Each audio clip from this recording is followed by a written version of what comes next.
전능하사 천지를 만드신 하나님 아버지를 내가 믿사오며 그 외아들 우리 주 예수 그리스도를 믿사오니 이는 성령으로 잉태하사 동정녀 마리아에게 나시고 본디오 빌라도에게 고난을 받으사 십자가에 못 박혀 죽으시고 장사한 지 사흘 만에 죽은 자 가운데서 다시 살아나시며 하늘에 오르사 전능하신 하나님 우편에 앉아 계시다가 저리로서 산자와 죽은 자를 심판하러 오시리라. 성령을 믿사오며 거룩한 공회와 성도가 서로 교통하는 것과 죄를 사하여 주시는 것과 몸이 다시 사는 것과 영원히 사는 것을 믿사옵나이다. 아멘.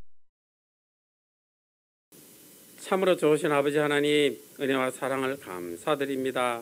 저희들 사랑하셔서 이 어렵고 힘든 길을 살아갈 때 눈동자처럼 지켜주시고 사랑해 주시니 너무도 감사드립니다.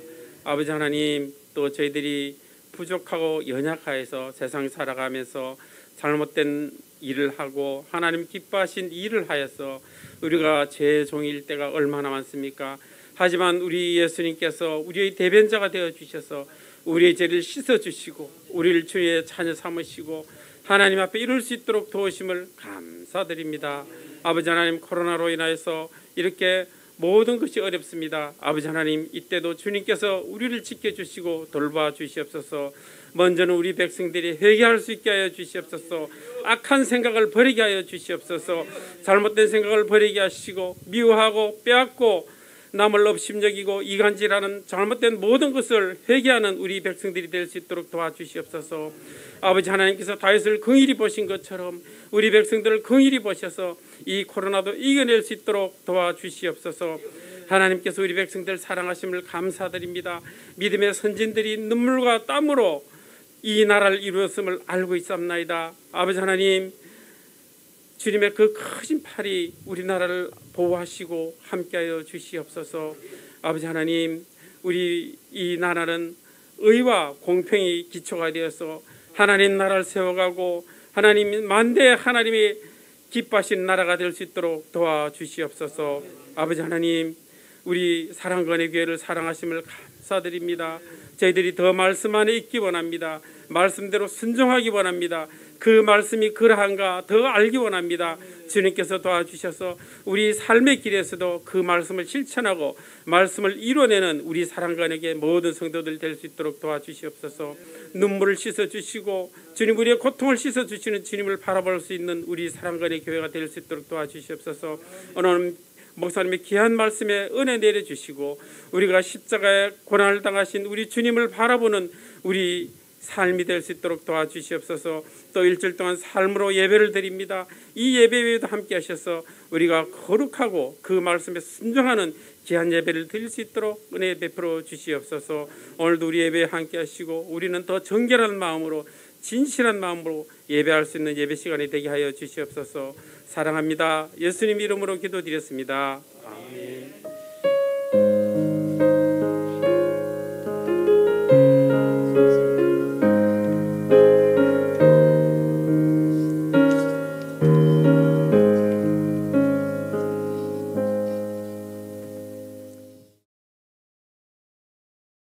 오늘 은혜 받으실 하나님의 말씀은 다니엘서 7장 1절부터 7절까지 말씀입니다.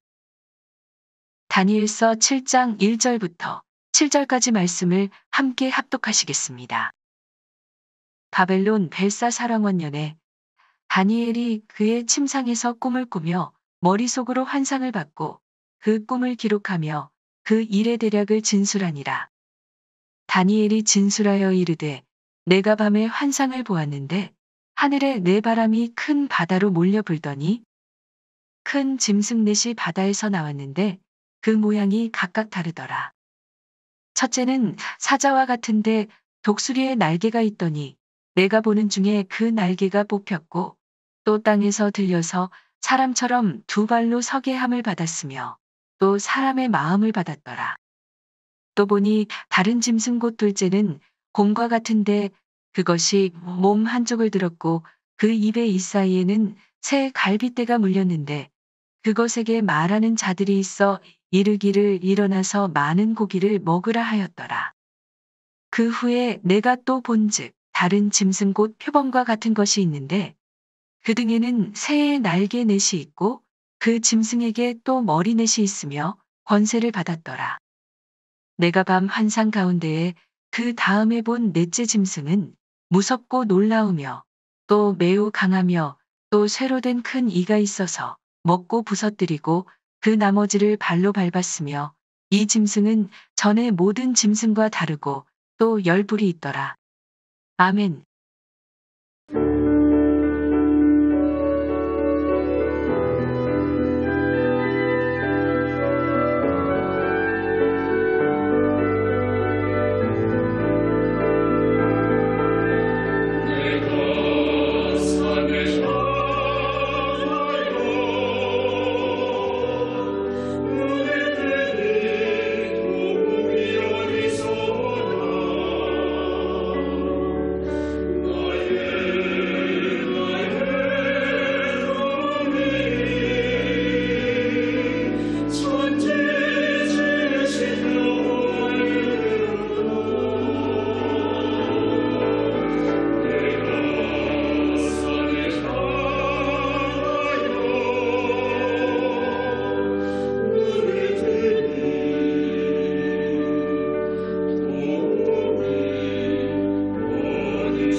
자, 제목을 한번 따라서 보실까요? 성경의 꿈과 해몽 12번째.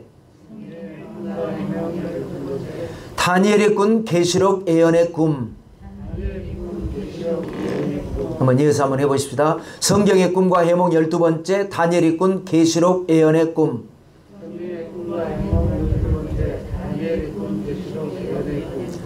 이런 제목으로 말씀 나눌 때에 은혜가 되고 복이 되시기를 주님의 이름으로 축원합니다. 자, 오늘로서 이제 성경의 꿈과 해몽 시리즈가 12번째로 오늘로 마무리를 하겠습니다. 다니엘서 7장, 다니엘이 꾼 꿈입니다. 이 내용은 이제 7년 환란과 연결이 되기 때문에 우리가 계시록 공부를 할 때 한번 말씀을 나눴었습니다. 한때, 두때, 반때에 대한 말씀입니다. 자, 그런데 다니엘로부터 이 약 600년 후에 사도 요한이 계시록을 기록을 하는데 그야말로 이 말씀과 어쩜 그렇게 맥이 탁 들어맞는지 계시해 주시는 분이 한 분이기 때문에 600년이라고 하는 시차가 있고, 그리고 사람이 전혀 알지 못하는 사람임에도 불구하고 그 내용이 이 말씀을 주시니, 꿈을 주시고 계시를 주시고 말씀을 주시는 이가 하나님의 성령이기 때문에 그야말로 기가 막힌 연결되는 말씀이 됩니다. 그래서 이 다니엘서는 구약의 묵시록이라 하고 요한계시록은 신약의 묵시록이다, 이렇게 말씀을 우리는 서로 나눕니다. 자, 28절까지 그야말로 꿈 내용이 굉장히 길고 내용이 아주 복잡합니다. 그래서 지난번에 말씀을 우리가 계시록 할 때 나눌 때에는 7년 환란에 중점을 두고 말씀을 나눴기 때문에 오늘은 이제 물론 거기도 있겠지만 꿈에 대한 포커스의 말씀을 맞춰서 나누도록 합니다. 자, 1절의 말씀을 보시면 바벨론 벨사살 왕 원년에 다니엘이 그의 침상에서 꿈을 꾸며 머릿속으로 환상을 받고 그 꿈을 기록하며 그 일의 대략을 진술하니라. 침상에서 꿈을 꿨다 그랬어요. 그 꿈속에서 환상을 본 겁니다. 그런데 여기 보니까 벨사살 왕 원년에 그랬습니다. 벨사살은 느부갓네살의 손자입니다. 그런데 벨사살 원년에 다니엘이 꿈을 꿨다라고 하는 것은요, 이제 이 다니엘이라고 하는 이 사람이 나라가 어렸을 때 망해서 포로로 끌려오기는 했지만 인재 등용 정책을 아주 중요하게 여기는 느부갓네살에게 발탁이 돼서 왕립학교에서 공부를 해가지고 나와서 3년 공부하고 나와서 그야말로 장원 급제를 하고 승승장구를 해서 총리까지 지낸 사람입니다. 굉장히 출세를 하고 하나님의 축복을 받았는데 이 벨사살 왕 원년이라고 하는 것은 무슨 말이냐? 다니엘의 큰 슬럼프, 인생 슬럼프에 지금 빠져 있는 상황을 말을 합니다. 왜냐하면 벨사살이 이제 왕이 돼서 잔치를 즐길 때에 손가락이 나타나가지고 메네메네 대겔 우바르신을 썼습니다. 너무 놀라서 두 무릎에 부딪힐 정도로 벌벌벌 떨릴 정도로 놀랬습니다. 이것을 해몽할 자가 없느냐? 아무도 없습니다. 그럴 때 이 사람들이 자기들은 못하지만 해석할 사람이 있습니다. 왕의 아버지라고 하는 것은 할아버지도 아버지라고 하죠. 느부갓네살 시대에 총리를 지냈던 다니엘이라고 하는 사람. 그러니까 이 벨사살은 그 사람이 누군지를 모르고 있는 거예요. 그러니까 느부갓네살이 죽고 그 아들 나보니두스가 왕이 되고 할 때부터 밀려나기 시작을 하면서 벨사살은 이 다니엘이 누군지도 모르고 있는 거예요. 그러니까 다니엘은 그냥 밀려나 있는 사람, 야인으로 초야에 묻혀서 아무도 알아주지 않는, 남의 나라의 포로로 와서 누가 인정해 주지도 않는 그런 상황에 있을 때에 이 그 메네메데 대길 우바르신 그것을 해석해서 다시 등용이 될 뻔했는데 그날로 그 밤에 나라는 망하고 메데와 페르시아가 들어오고, 그리고 난 다음에 고레스에게 이제 다시 인정을 받아서 총리가 되는 이제 그런 때, 그러니까 여러분 이 엄청난 환상과 꿈을 본 것은요, 사람은 언제나 보면 그래요. 가장 어려울 때에 남이 보지 못하는 것을 보고 남이 듣지 못하는 것을 듣는 그런 역사가 일어납니다. 그러니까 좋으면 할렐루야 좋죠. 하나님이 축복해 주셨으니까 아이 나 축복 안 받으려고 그럴 필요는 없죠. 좋으면 좋으니까 좋고, 예수님 믿는 사람, 하나님이 있는 사람에게는. 그러나 안 좋을 때는 뭐냐, 그때가 영성 쌓는 시간입니다.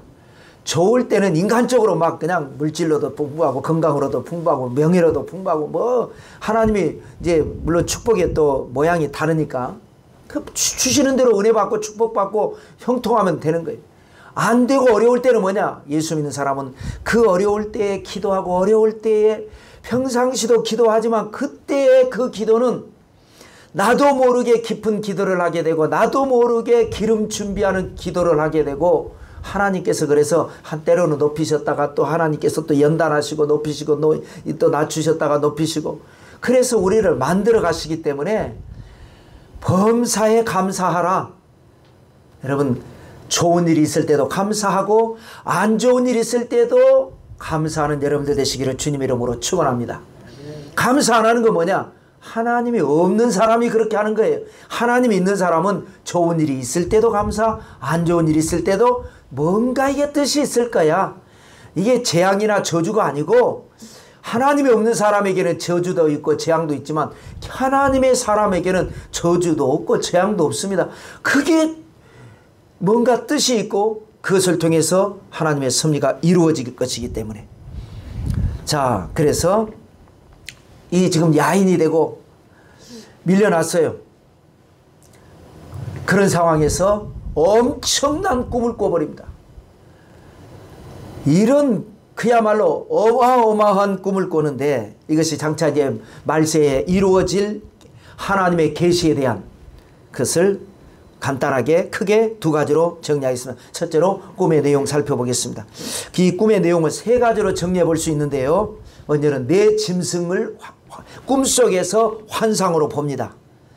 기니까 제가 요약해서 나눠드린데, 하늘에 바람이 붑니다. 내 바람이라고 그랬어요. 그 바람이 하늘에서부터 불어오더니 큰 바다로 몰려가더니 집중해서 그 바다에 막 불어 제끼니까 그 바다에서 짐승이, 내 짐승이 나오는 것을 꿈속에서 본 겁니다. 근데 첫 번째 나온 짐승이 우리가 계시록 공부할 때 한번 나눴었죠.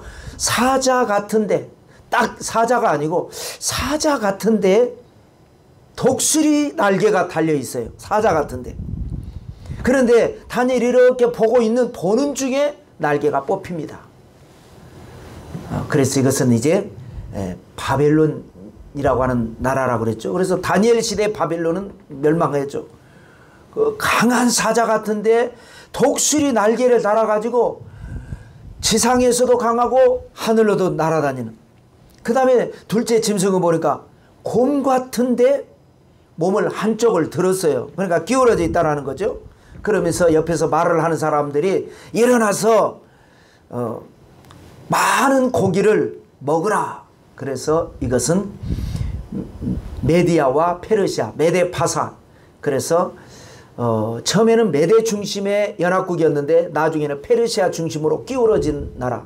그래서 그 당시에 많은 고기를 잡아먹는 그런 식민지를 많이 만든 나라 페르시아. 그 다음에 셋째는 표범과 같은 것이 있는데 날개가 넷이나 달린 그런 표범입니다. 표범은 굉장히 잔혹하죠. 머리가 넷인데 머리도 넷이에요. 그래서 이것은 헬라, 알렉산더가 4명의 아주 그 용감한 4명의 부하 장군들을 이끌고 나이 30살에 세계를 정복을 했습니다. 그런데 갑자기 정복을 마치고 난 뒤에 인도에까지 갔다가 거기서 갑자기 죽으니까 그 날개였던 4 장군들이 머리가 돼가지고 제국을 동서남북으로 분할을 해서 왕조를 만들어버리죠. 근데 이제 넷째 짐승은 뭐라고 규정하기가 어려워요. 호랑이라고도 말할 수 없고 뭐라고 말할 수가 없어요. 넷째 짐승은 무섭고 놀라우며 또 매우 강하며 또 쇠로 된 큰 이가 있어서 먹고 부셔뜨리고 그 나머지는 발로 밟았으며 이 넷째 짐승은 전에 모든 짐승, 그러니까 새 짐승을 말하죠. 이 사자 같은 짐승, 곰 같은 짐승, 표범 같은 짐승, 이런 짐승하고는 너무 현격하게 다르고 또 뿔이 10개나 달려있고 이렇게 그런 꿈속에서 이 네 짐승을 본 겁니다. 그런데 이것이 바로 4대 제국을 말을 하는 것인데, 자, 이렇게 네 짐승만 본 것이 아니라 중요한 것 두 가지를 더 봅니다. 그것은 바로 하나님을 보고 또 예수 그리스도를 봅니다. 하나님에 대한 것은 9절 그리고 10절 두 절인데 같이 읽어보겠습니다. 내가 보니 왕자가 놓이고 옛적부터 항상 계시니가 좌정하셨는데 그의 옷은 희기가 눈 같고 그의 머리털은 깨끗한 양의 털 같고 그의 보좌는 불꽃이요 그의 바퀴는 타오르는 불이며 불이 강처럼 흘러 그의 앞에서 나오며 그를 섬기는 자는 천천히요 그 앞에서 모셔선 자는 만만이며 심판을 베푸는데 책들이 펴 놓였더라. 그래서 여러분, 우리가 이제 이렇게 말씀을 깊이 있게 이제 사실 이런 말씀들은 잘 우리가 다루지 않지 않습니까? 그런데 이렇게 말씀을 나누다 보면 여러분들도 어느 날 하나님을 환상으로 보게 될 겁니다. 또 하나님께서 어떤 뜻이 계셔서 보여주시는 그런 꿈을 꾸게 되거나 환상을 보게. 그래서 사실 이제 지금 꿈에 대해서 12가지 말씀 나누지 않습니까? 그래서 이제 환상에 대해서 말씀을 준비할까 하다가 지금 그렇게 준비했다가 수정을 했는데 아직까지 마음의 결정은 아직 못되고 여러 가지를 두세 가지를 좀 준비를 해놓고 있는데 또 그렇다고 해서 또 너무 신령주의가 돼서 또 하면 안 되겠지만 각자 자기 믿음의 분량을 따라서 꿈과 환상을 갖는 그런 신앙이 필요합니다. 자, 이 하나님을 보면 하나님에 대해서 6가지로 정리해 볼 수가 있는데요. 왕좌에 좌정하셨다. 이 말은 뭐냐? 평안한 상태입니다. 안정성. 하나님은 우리가 볼 때는 사탄이 막 지금은 공중문세를 잡고 역사하기 때문에 마귀가, 그러니까 모르는 사람들은 안 좋은 일이 일어날 때 하나님이 나한테 왜 일어나? 아니죠. 하나님은 좋으신 하나님이고 마귀는 나쁜 마귀죠. 좋은 일은 하나님이 하신 거고 나쁜 일은 마귀가 한 겁니다. 그런데 분별할 일이 없으니까 평상시는 자기가 잘나서 살아서 우쭐하게 살다가 세상 사람들이요. 하나님을 모르니까 안 믿고 교회 안 다니던 사람도 안 좋은 일이 일어나면 하나님이 왜 나한테 이런 일을 하느냐. 하늘도 무심하시다고 그렇게 합니다. 뭐 기도를 했나요? 예배를 드렸나요? 하나님을 찾았나요? 좋은 일 있을 때 다 자기 잘나서 그런 줄 알고 으쓱거리고 살다가 안 좋은 일 있으면 하나님이 나한테 왜 이러냐고 이렇게 하는 것이 인간입니다. 여러분, 우리가 정확하게 구분을 해야 합니다. 그것이 여러분, 나무는 특별히 관심이 있지 않으면 풀이나 나무 분별 못합니다. 나는 자연이다 프로를 많이 지금 보는데도 몇 가지는 이제 알겠어요. 몇 가지는. 근데 나머지는 그때 봤던 건데도 또 오면은 이것은 무슨 약초고 무슨 약초고 하는데 봐도 잘 모르겠더라고요. 나무도 마찬가지입니다. 이게 무슨 나무인지, 이게 풀이 무슨 풀인지. 그런데 과일을 보면 알잖아요. 배가 열려있으면 아 이거 배나무야. 사과가 열려있으면 아 이거 나무가 사과나무야. 열매를 보고 나무를 보라고 그러잖아요. 그러니까 어떤 일이 일어나면 열매를 보면 좋은 일이 일어났다. 하나님이 역사하신 겁니다. 나쁜 일이 일어났다. 마귀가 역사한 겁니다. 그런데 사람들은 안 좋은 일이 일어나면 하나님을 원망합니다.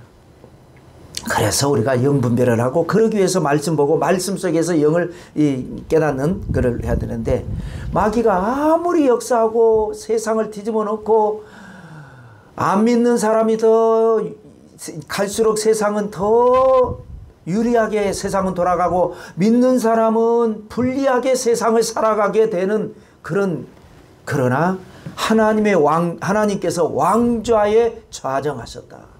마귀는 공중에서 권세를 잡았을 뿐이지 이 하늘의 모든 권세는 하나님이 가지고 계신다. 안정성. 두 번째는 옛적부터 항상 계시니가 그랬습니다. 옛적부터 항상 계셨다. 영원성, 불변성입니다. 어제나 오늘이나 영원토록 동일하신 하나님. 사탄은 공중옷에 가지고 흔들다가 결국은 완전히 멸망할 것이라고 성경은 말씀하셨는데, 하나님은 영원 전부터 영원 후까지 영원히 불변하시는 하나님. 또 여기 보면 옷은 흰 눈과 같고 머리는 깨끗한 양털과 같다. 예, 순결성입니다. 그래서 우리가 하나님의 은혜를 받으려면, 하나님 앞에 가려면,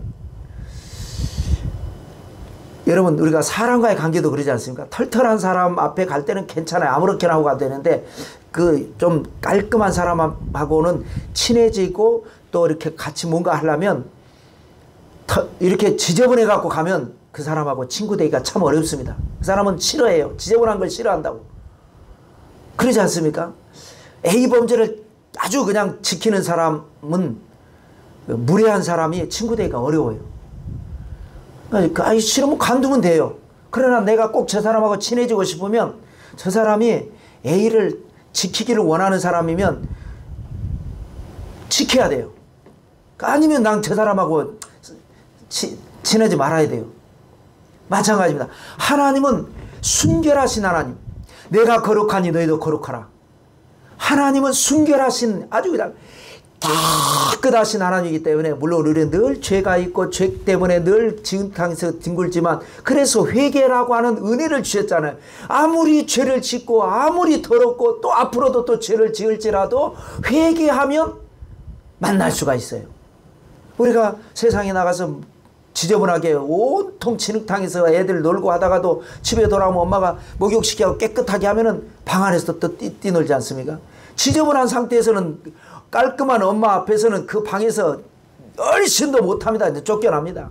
그러나 목욕하면 들어가서 또 온통 또 개구진 짓을 하는 것처럼, 하나님 앞에 늘 회개하고 또 하나님 앞에 재롱을 피우고 하나님 앞에 뻔뻔하게 또 은혜 구하고 복 달라고 그러고 죄 짓고 와서 또 얘기하고 와서 하는 거죠.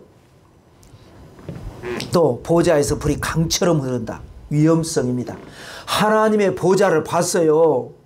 다니엘이 하나님의 보좌에 보니까 뭐가 흐르는데 보니까 불이 강처럼 흘러내려오는데, 그것이 여러분 위험성이다. 감히 거기에 누가 틈을 타겠습니까? 그러니까 이런 것을 보았기 때문에 다니엘은 어떤 마귀가 공격을 하고 사자굴 속에 들어가라고 그러고, 다니엘 친구들은 불 속에 들어가라고 해도 눈 하나 까딱하지 않는 겁니다. 그런데 그런 체험을 하지 않은 사람은 알기는 알죠. 하나님께서 기적을 행하시고 무슨 다니엘이 사자굴 속에서 살아나오고 알지만, 나보다 사자굴 속 들어가라면 아유 나는 못 들어갑니다. 다 그러죠. 그런데 그런 환상을 보고 그런 말씀으로 은혜를 받은 사람은 나도 모르게 내 안에서 능력이 나오고 믿음이 나오고, 하늘이 무너지고 땅이 꺼져도 거기에서 눈 하나 까딱하지 아니하고 승리할 수 있는 권세가 거기에서 나옵니다. 그래서 하나님을 아는 것이 너희의 힘이다. 하나님을 모르니까 세상을 이기질 못하는, 하나님을 알고 나니까 세상에 하나님의 보좌에서 뭐가 절절절절 나오는데 불이 막 쏟아져 나오는 거예요. 막 용광로에서 불이 쏟아져 나오듯이 그런 용광로 분위기였습니까? 엄청난 불덩어리가 쏟아져 나오는데 누가 감히 여기에서 살아남게. 근데 우리 믿음의 사람들은 거기에 살아남는 거예요. 또 다섯 번째는 섬기는 자가 천천히요 만만이다. 만유성입니다. 만유성. 그래서 언제나 알아야 될 것은, 지금 예수님 믿고 지금 교회에 다니는 사람만 구원받는 것이 아니라, 안 믿는 저 세상 사람들 우리는 모르죠. 하나님께서 모든 영혼을 구원하기를 원하시니까 그 심정을 가져야 이게 전도가 되지, 전도가 안 됩니다. 왜? 많은 사람들이 전도 한두 번 해갖고 그 사람이 막 욕하고 말이지, 목사들이 말이야, 교회가 말이야, 하나님이 말이야, 그러면 아니 저건 구원받지 말아야 돼. 내가 판단해가지고 아주 저거는 구원받을 자격이 없어, 내가 잘라버립니다. 아니에요. 그렇게 핍박했던 사람도 어느 날 회개하고 예수님 믿고 먼저 믿은 사람들보다 더 훌륭한 믿음의 사람이 되는 경우가 얼마나 많은데요. 어쩌면 그러니까 지금 하나님을 대적하고 지금 하나님을 욕하는 저 영혼도 하나님은 모든 영혼이 구원받기를 원하신다고 그랬으니까 성경에 그 영혼도 구원받기를 원하시는 건데 끝까지 대적하면 구원은 못 받죠. 그런데 은혜를 받아서 회개할지 나중에 환난을 통해서 아주 두들겨 맞고 막 마귀 사탄한테 박살이 나서 회개할지 그거는 알 수 없습니다. 그래서 상급 구원받을지 중급 구원받을지 하급 구원받을지 그거는 알 수 없지만 하나님은 모든 영혼이 구원받기 원하신다. 이거를 깨달아야 그때부터 전도에 불이 붙는데 그게 아니면 한 번, 두 번 전도 안 믿을라 말아 팔자야 저것도 아닙니다. 구원받기 원하십니다. 모든 영혼이 구원받기. 천천히요 만만이라. 그 다음에 6번째는 심판을 베푸는데 책들이 펴 놓였더라. 정당성입니다. 하나님은 우리 사람은 솔직히 그렇습니다. 일관성이 없는 때가 많아요. 선생님이 제자들한테 어떨 땐 너그러운데 어떨 땐 자기 성질에 화내버리고 부모들도 자녀들에게 그래 알아서 해 하다가 어떨 땐 자기 성질에 화를 내는 경우도 솔직히 있습니다. 그러나 하나님은 책을 딱 펴놓고 책에 기록된 대로 심판하시는 거예요. 그 기록된 대로 심판이 뭐예요? 우리도 심판이에요. 우리는 무슨 심판이에요? 상급 심판이라고 그랬어요. 죄는 나의 등 뒤에 주님의 등 뒤에 던지셨으니까 이리 봐도 안 보이고 저리 봐도 안 보이는 없는 것이 아니라 주님의 눈에 안 보이는 거죠. 예, 십자가의 은혜, 보혈의 권능, 속량. 그래서 우리는 죄가 있음에도 불구하고 하나님의 구원을 받고 하나님의 은총을 받는 하나님의 사람이 됐기 때문에 우리는 심판대 앞에 서서 상급 심판을 받는 것이고 십자가의 은혜가 없는 사람들은 지은 대로 생각한 대로 말한 대로 저지른 대로 심은 대로 다 심판을 받는 겁니다. 책에 기록된 대로.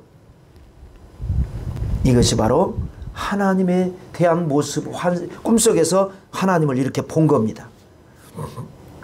그 다음에 3번째는 또 뭘 봤느냐? 내 짐승을 보고 하나님을 보고 예수 그리스도를 보는데 13절의 말씀입니다. 내가 또 밤 환상 중에 보니 인자 같은 이가 하늘 구름을 타고 와서 옛적부터 항상 계신 이에게 나아가 그 앞으로 인도되매 그랬습니다. 예수님께서 하나님이신데 하나님 앞에 나올 때 자기가 안 왔어요. 인도되매 이게 뭐예요? 능동태가 아니고 수동태 아닙니까? 능동태라는 것은 내가 가는 거예요. 내가 하나님 앞에 내가 가는데 예수님 하나님이신 예수님도 육신을 입고 계신 동안에는 자기가 가는 게 아니에요. 인도됐어요. 수동태예요. 그래서 여기에 삼위일체가 여기에 감춰져 있는 겁니다. 드러나 있지는 않지만 성령께서 예수님께서 사역을 시작하실 때에도 광야로 가셨어요. 성령에게 이끌려서 광야로 가서 40일을 금식하시고 사탄에게 시험을 받으러 성령에게 이끌려서 하나님 앞에 올 때도 성령께서 예수님을 인도한 겁니다. 인도됨에. 이것이 바로 오늘날 우리의 신앙도 마찬가지입니다. 내가 예수님을 믿은 게 아닙니다. 성령님이 인도하셔서 나를 예수님을 믿게 인도해 주신 것입니다. 우리가 잠언서에 보면 사람이 마음으로 자기의 길을 계획할지라도 그의 걸음을 인도하시는 이는 하나님이시니라. 내가 한 것이 아니라 하나님이 하신 것입니다.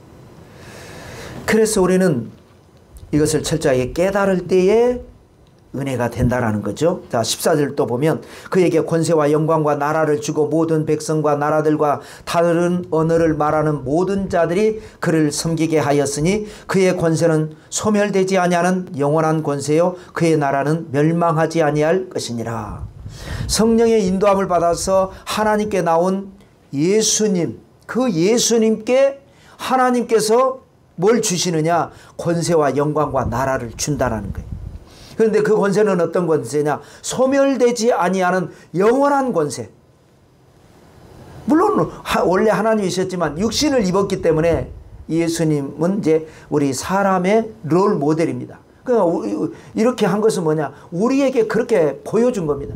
우리가 성령의 인도함을 받아서 하나님 앞에 인도돼서 가면 하나님께서 우리에게 권세와 영광과 나라, 하나님의 나라를 주시는데, 권세를 주시는데 이 권세는 소멸되지 않는 권세, 지치지 않는 권세, 사탄과 싸워서 이기는 권세, 세속과 싸우고 또 죄와 싸워서 이기는 권세를 하나님이 주시는 그런 역사가 여기에 감춰져 있습니다. 자, 두 번째로 이제 꿈의 해석으로 해서 말씀 정리하겠습니다.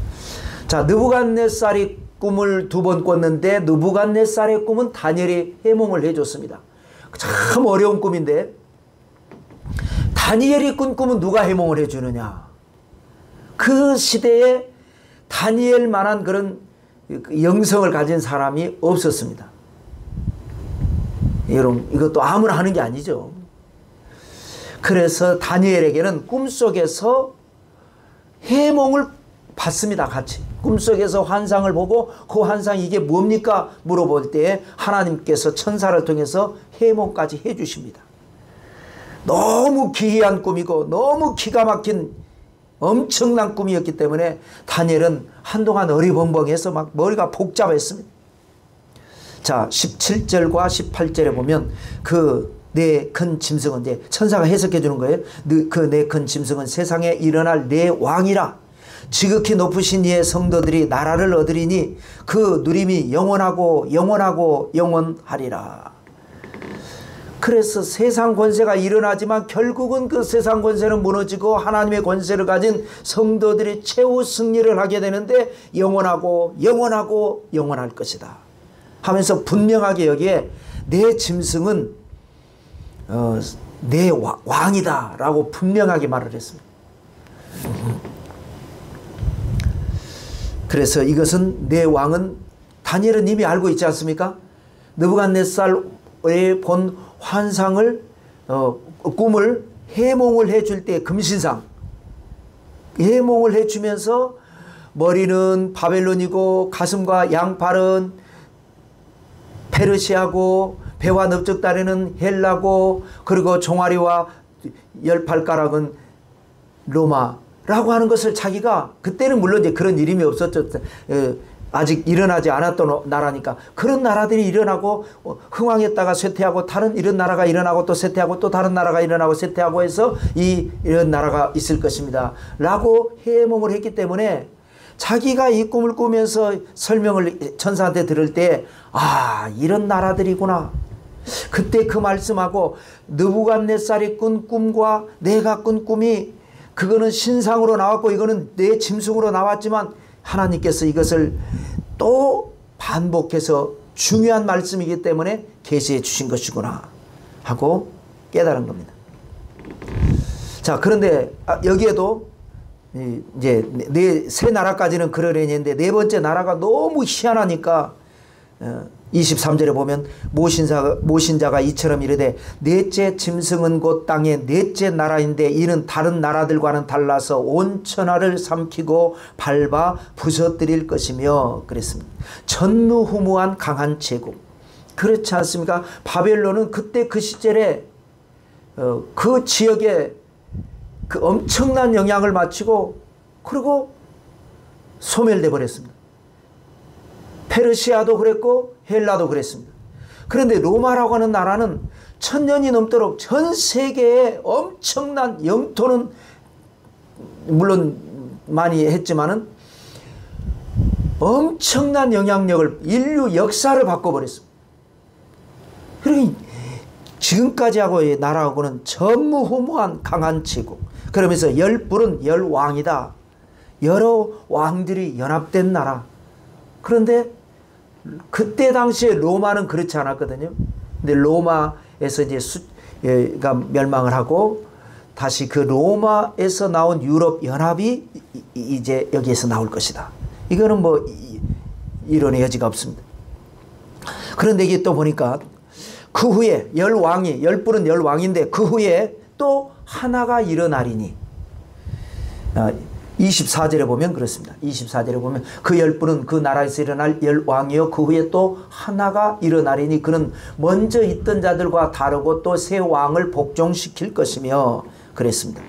하나가 일어난다. 그것이 바로 이제 적그리스도입니다. 그는 먼저 있던 자들과 다르다. 아주 강력합니다.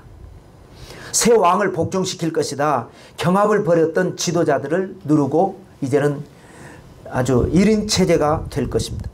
또 다음 25절에 보면 그가 장차 지극히 높으신 이를 말로 대적하며 또 지극히 높으신 이의 성도를 괴롭게 할 것이며 그가 또 때와 법을 고치고자 할 것이며 성도들은 그의 손에 붙임받아 한 때와 두 때와 반 때를 지내리라. 사탄이 하는 일은 하나님을 대적하는 겁니다. 욥에게도 끊임없이 하는 게 뭐예요? 하나님을 욕하고 죽으라는 거예요. 하나님을 욕하고. 그러니까 여러분 우리가 원망불평하면 사탄한테 진 겁니다. 어떤 상황에서도 주신 자도 야벳이요 취하신 자도 야벳이라 하나님께서는 영광을 받으실지어다. 그래서 욥은 갑절의 축복을 받은 겁니다. 사탄은 끊임없이 우리로 하여금 원망하게 하고 불평하게 하고 부정적이게 하고 그렇게 환경을 주장을 합니다. 그러니까 우리는 그런 환경이 다가올 때 환경을 보지 말고 눈을 감고 주님을 바라보면서 끝까지 영적인 싸움을 싸워야 된다. 바로한테 우리는 하나님의 섬기러 갑니다. 아니다. 너희들은 여기서 나를 섬겨야 된다. 우리는 갑니다. 말도 안 된다. 여기 있어라. 갑니다. 결국은 모세가 이겼지 않습니까? 우리는 이 세상에서 공중권세 잡은 마귀가 다 쳐놓은 이 덫이 있고 함정이 있고 그런 문화가 있고 갈수록 여러분 이제 우리 같은 사람들은 저도 이제 거기에 별로 관심은 없는데요. 사탄 문화가 뿌리를 엄청 많이 내렸습니다. 그것만 또 연구해서 발표하는 그런 분들이 많은데 그거 보면 너무 끔찍한데 그냥 그러려니 하고 어떻게 합니까? 이 세상에 살아야지. 세상은 우리도 알지 못하는 가운데 엄청난 이 사탄이 지배하고 있어요. 그래도 우리는 하나님의 약속의 말씀 붙들고 사는 겁니다. 절망 속에서 하나님의 소망을 바라보고 어두울 때라도 새벽은 가까이 다가오는 것이고 하나님의 때가 가까이 온 걸 믿고 믿음으로 사는 거죠. 그런데 여기 보니까 또 지극히 높으신 하나님을 대적하고 또 하나님을 대적하니까 성도를 괴롭게 하고 그래서 이제 7년 환란이 되는데 때와 법을 고치고자 법을 고쳐야 이게 환란의 시대를 열 수가 있으니까. 그래서 이제 지금 뭐 꼭 사탄이 하고의 상관이 없을지라도 모든 나라들도 마찬가지입니다. 정권이 바뀌면 나름대로 자기 스타일로 개혁을 하고 싶으면 가장 먼저 하는 게 뭐냐? 법을 일단 고쳐야죠. 그래야 개혁을 할 수 있고 자기 방식으로 이거를 고칠 수 있으니까. 근데 이거는 뭐 각자 생각에 따라 다른 거니까 그것은 옳다 그러다 할 것까지는 그거 갖고 싸우면 할 거는 없죠. 근데 이제 문제는 뭐냐? 적그리스도가 나와가지고 고치는 법은 이거는 이제 하나님을 대적하는 법이니까 그거는 이제 잘 해야 되겠죠. 그러기 전에 먼저 올라가야 되겠고. 그 다음에 뭐냐? 법을 고쳐지게 되면 이제 성도들은 당하는 수밖에 없는데 그것이 바로 한 때와 두 때와 반 때, 1년과 2년과 반년 합치면 3년 6개월. 계약은 7년을 맺었지만 전 3년 반에는 법을 고치는 데 시간을 보내고 후 3년 반에 가서 본격적으로 이제 엄청난 환란이 다가오는. 그 다음에 26절 27절 보면 그러나 심판이 시작되면 그는 권세를 빼앗기고 완전히 멸망할 것이요 나라와 권세와 온천하 나라들의 위세가 지극히 높으신 이의 거룩한 백성에게 붙임받으리니 그의 나라는 영원한 나라이라. 모든 권세에 있는 자들이 다 그를 섬기며 복종하리라. 하나님의 때가 있습니다. 근데 우리가 생각할 때는 하나님께서 왜 빨리 안 하시나 하지만 하나님의 정하신 때가 있어요. 그때가 되면 자동으로 됩니다. 저는 이제 요즘 가을철인데 어렸을 때는 산에 가서 막 밤도 따고 했던 기억이 나는 시절입니다. 밤을 아직 덜 익었는데 작대기 가지고 막 휘두르면 많이 안 떨어져요. 그런데 때가 돼가지고요. 오살리 기도원에서 제가 사역을 할 때 보면 오살리 지금은 없어져 버렸는데 거기에 요양원이 들어가면서 그 앞에 밤나무 밭이 있었는데 새벽 기도 끝나고 가보면 떨어져 있어요. 그러니까 이슬 먹고 반짝반짝 빛나는데 얼마나 신기하고 이쁜지 몰라요. 그거 다 주워가지고 가서 우리 목사님들 나눠주고 같이 삶아서 먹고, 그러고는 그 다음날 새벽기도 끝나고 또 한 바퀴 전체 돌면서 가거든요. 거기 가려고 간 게 아니라 전체를 넓은 데니까 밥 먹고 한 바퀴 이렇게 돌고 가다가 보면 거기 또 보면은 어제 다 주웠는데 또 떨어져 있는 거예요. 참 희한해요. 작대기로 그렇게 내려쳐도 몇 개 안 떨어지는데 때가 되면 투투투투 하나님의 나라도 마찬가지입니다. 지금은 사탄 마귀가 얼마나 역사하는지 몰라요. 믿는 자들이 기도가 오히려 응답이 안 되고 사탄이 믿는 자들을 괴롭게 하고 억울하게 하고 힘들게 하는 것 같아도 하나님의 심판이 시작되면 그때는 권세를 완전히 빼앗기고 완전히 멸망하고 하나님의 나라, 하나님의 권세가 위세가 지극히 높으신 이 거룩한 백성에게 이제 부침받으니까 거룩한 백성들이 이제 권세를 받아서, 그러니까 이제 그 거룩한 백성들 때문에 안 믿었던 사람들이 보고 그때서야 믿는 사람들이, 모든 사람들이 다 그를 섬기며 복종하게 될 것이다 라고 하는 말씀이 됩니다. 자, 28절에 보면 그 말이 이에 그친지라. 그래서 천사들이 쭉 설명까지 한 거를, 나 다니엘은 중심에 번민하였으며 내 얼굴 빛이 변하였으나 내가 이 일을 마음에 간직하였느니라. 너무 놀란 거예요. 이게 너무 놀란 거예요. 엄청난 걸 봤기 때문에. 그런데 하고 마음에 간직했다. 그래서 여러분, 영적인 일은 영적으로라야 분별한다, 우리가 그러지 않습니까? 우리보다 2000년 하고도 500년 전의 시대를 살았던 다니엘입니다. 그 다니엘이 번민해서 알 듯하면서도 모르겠고 또 얼굴 빛이 변한 것은 그러면서도 또 알 것 같은, 그래서 이 일을 마음에 간직을 했다.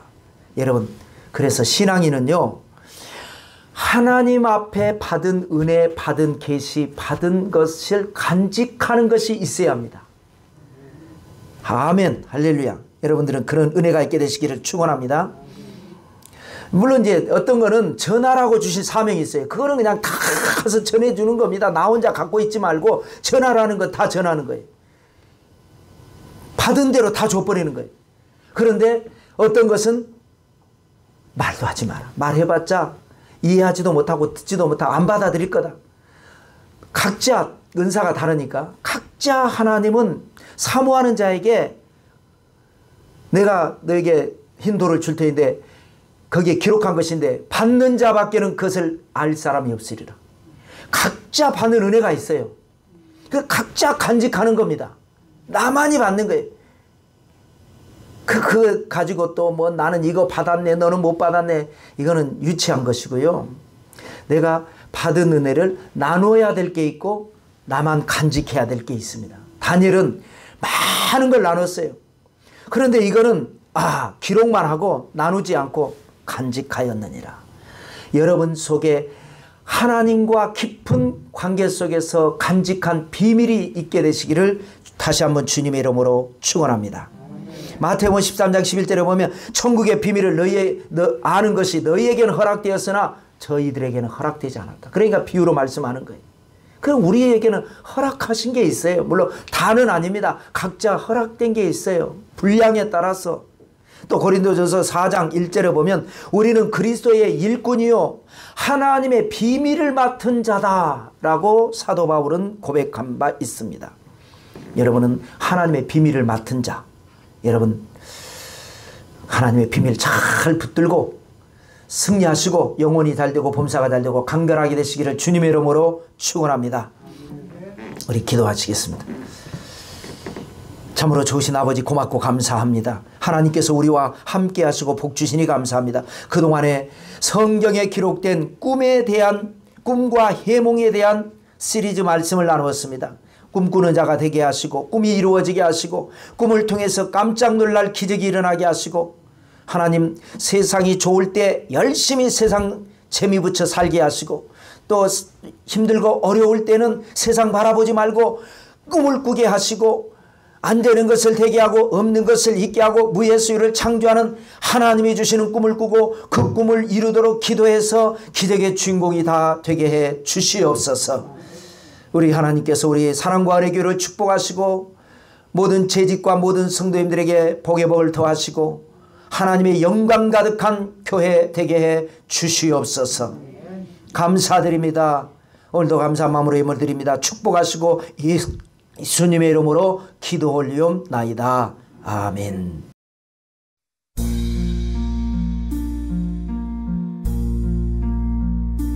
하늘에 계신